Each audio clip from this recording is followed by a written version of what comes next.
This is all about cold outreach for speakers, the playbook that gets you replies, right? But I'm gonna tell you right now, most speakers are sitting around waiting for the phone to ring, hoping that the YouTube video you made, like this one, or the TikTok reel just goes, right? The smart ones are out starting the conversations that lead to getting booked and paid for stages. So if you're not getting replies to your emails or your DMs, it's not because they don't need speakers, it's because your outreach sucks. So let's fix that. Let's fix the way you reach out to people, the way you communicate and what you do. Now, if you don't know me, my name is Anthony Trucks, and today I'm gonna pull back the curtain on the exact cold outreach playbook that I've used many times.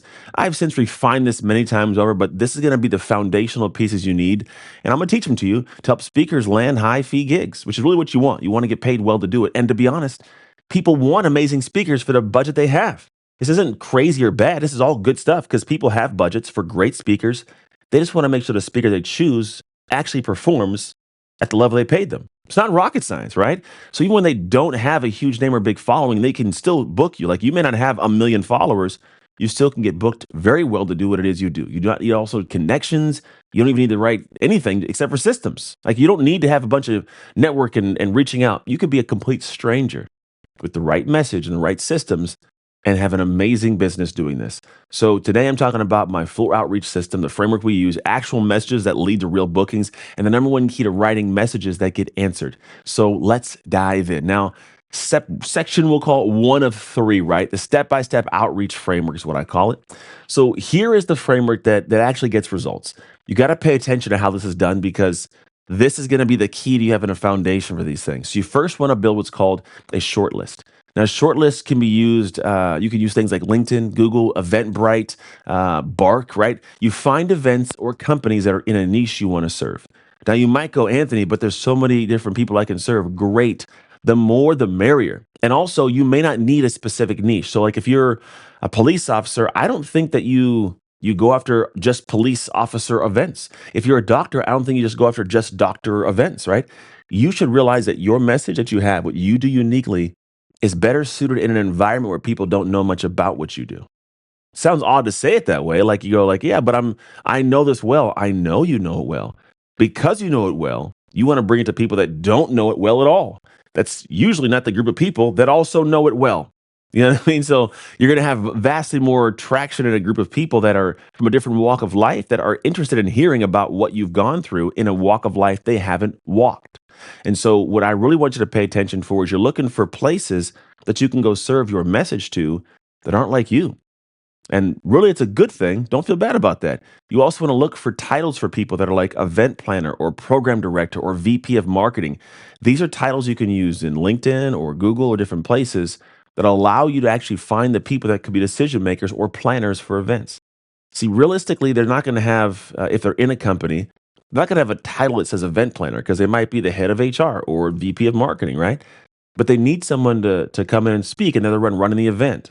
You also do have event planners. Their whole job is to go and find, not find, but like they run events, they plan events for large companies. And so the company goes, hey, we got an event going on. We need to have some speakers and some AV, and we need to have food. We need to have a venue. Cool. This person goes and gets all that for the company. And you, if you're a speaker, could and should be that speaker they choose. So doing these things to reach out and have some conversations, a big, big deal. And then you want to start with a personal connection, right? You do not just jump in with your pitch.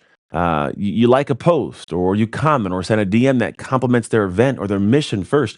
You prime the relationship, but do it genuinely. To be honest, people can tell if you're faking it. I'm being dead serious. Like spend some time watching the video. I hate when people reach out and go, hey, your content's amazing. When was the last time you talked to someone about editing it better for you? Or, hey, I love what you're doing.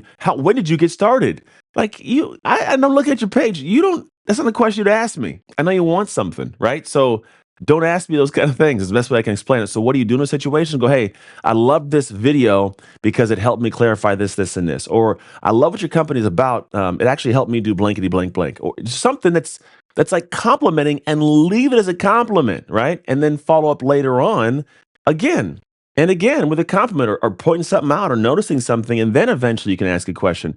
But when you do things that are kind of, they feel funny, like they don't feel like a genuine relationship, you're priming the relationship wrong, right?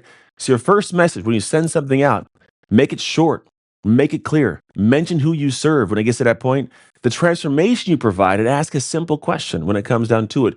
Would this be relevant for you or your upcoming event or events, right? Plural. And what you're doing is if you've done it properly and then got the thing primed and then made this ask or this question, well, now they're more open to responding to you. If you haven't done that, then what happens is they go, I don't feel like responding to you. You're not even invested. There's no investment or an investment bias, right? Also, there's not the feel of reciprocity. See, when people feel like that you've given them something, they want to reciprocate. But if it's something where they have no way to because you haven't given them something, they're not going to just go out of their way to give you insights or answer questions. I'm telling you, this is just how people think. And it's okay that this is how they think. But you spend time getting to know them when they see some question come across, they're going to feel like they should answer it. It's kind of like the marketing that you see monks do when they're at like LA down in Hollywood passing out bracelets. They pass a bracelet out and then they ask for money. You feel bad because you now have the bracelet in your hand. You feel like you have to reciprocate by giving them money. I just give the bracelet back. I'm like, no, I don't want this. And I keep walking. But most people go like, oh, and they get money out and they pay for it, right? So give something, they'll feel obligated to give something back, which is an answer to your question. Now, step 4, track this and follow up. Man, you got to use a lead tracker to log responses and stay consistent because a fortune is in the follow up. It always is. It always will be. Most hear this and don't live this. You've got to pay attention. I'm telling you, it's not the first contact, it's the follow up you have beyond that. When you're following up and you're reaching out and you're staying engaged, they see that you are genuine, you're serious, and honestly, you believe in your message because if you didn't, you wouldn't keep trying to pound the door down to get me to hear it, right? It's a big piece of it. Now, section 2, we'll call it. I'm gonna give you some real examples of outreach that's turned into paid gigs for how I run my business and I teach my clients, right? This is honestly how we function through things. I've had clients and myself land between $5,000 and $25,000 gigs. Yes, my clients have landed $25,000 gigs from messages like I'm gonna break down for you right now. It's not crazy, but it works. And you got to follow up after this. Here's the thing is subject, right? Speaker for blank event name. Whatever the event is, just do that. And then say, hey, in the actual email itself, hey, so and so, whatever their name is, I help blank overcome blank so they can blank, right? And you'll say, I help the audience overcome whatever their pain point is so they can, whatever their desired result is. Like, seriously, just say that. This is marketing 101. And you are a marketer if you're a speaker as well. If not, you're not going to have the opportunity to speak as much as you really probably could. You have to pay attention to the fact that you're in business. And if you're in business, you must learn the skill sets that business owners have to have: sales, marketing, advertising, which is what I'm doing here. I'm sharing with you what I do, right? I'm sharing my brain. I'm letting you know I exist. And then the idea is you build that over time and they go, man, this person's someone I can pay attention to. But it starts with, well, who are you and do you benefit me? And that's why you start out with going, I help this audience overcome this pain point so they can, whatever the desired result is, right? And then the next line is, I'd love to explore if this could be a great fit for your upcoming event name, whatever the name is, right? Here's a short clip and a topic breakdown. Let me know if you're open to a quick chat. So then you send them a clip of you, a small one. You could do a sizzle reel, which I'm not a fan of. I like story reels. Or you could also do a demo clip. Could be a 3 minute, 2 or 3 minute clip of you actually on stage speaking, but make sure it's a good one. Make sure it shows the peak of what your energy is when you're on stage. Don't put something boring where you're not smiling, but the words sound good, right? The visual has to match the words, and I need to see visual. It makes me go, this person got energy. I like how they're flowing. I want to talk to them, right? So your energy is a big, big piece. Now, that message, when I've done that one, has led to replies, Zoom calls, paid keynotes, all those kind of things. It's not because it was fancy. Fancy isn't the gig. It's because it got me into a conversation because I was relevant, clear, and confident about what I could do to serve them. When you don't do this, you get put into the spam box or you get deleted and you get never replied to. And you think you're a bad speaker. You're not. You're just a bad marketer, right? It's a difference. And if you can market well, you might not even have to be the best speaker and you'll still get booked solid, right? So key that in, pay attention. Now, section 3, we'll call it the secret to non-spammy DMs and emails.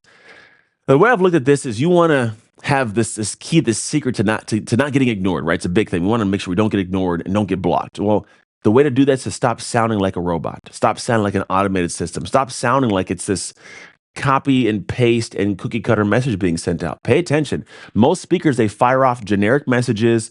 They're like pitching a product. They're not a person. They're not feeling like a person when somebody reads that. So what you have to do is have a personalized open, mention their company or their event by name. make it specific to them, right? Then audience, like first framing up who the audience is and talking about what the outcome will bring to their people, not how great you are. Yes, you are great. We're not worried about that. If I'm looking for speakers, I want to first know, can you serve my people? Will this be a talk or a message my audience actually needs? Because if they don't, I don't care how great you are. So you telling me you're amazing, that's the worst thing you could do. I go, this person's an idiot. I'm moving on. This can happen and really does. Then a clear next step. Don't ask for a call right away. Usually you can ask, hey, you want to talk later on? But ask if they're open to learning more. Like low pressure equals more responses usually. Like if you have a low pressure ask, they're gonna respond better. Just you can ask a simple like, does this sound interesting to you? Right? And let them reply, yeah, I am interested, or I'm not interested, but let them reply. Be professional, be human. Like it's a big thing. Like makes you come across as an individual you are, but be a professional human in the process. Because you're starting a relationship, not spamming an inbox. And I say relationship not loosely, but specifically because when you're in front of somebody, you if you get chosen to be a speaker, represent that person, whether they're an employee for the company or a meeting planner. When they put you in front of somebody, they're on the chopping block if you do poorly too. So you've got to make sure you build trust, build relationships. So they believe, yep, I am okay and I feel comfortable putting this person in front of an audience that can make me look good or bad. And I think they're going to make me look good. So pay attention to that.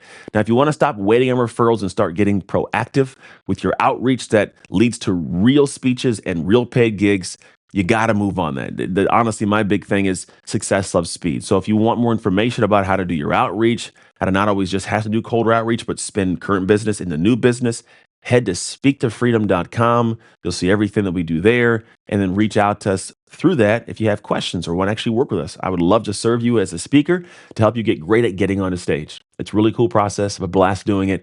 Outside of that, go from overlooked to overbooked, man, by doing what I'm telling you to do right here. And if not, at least I will see you in the next video.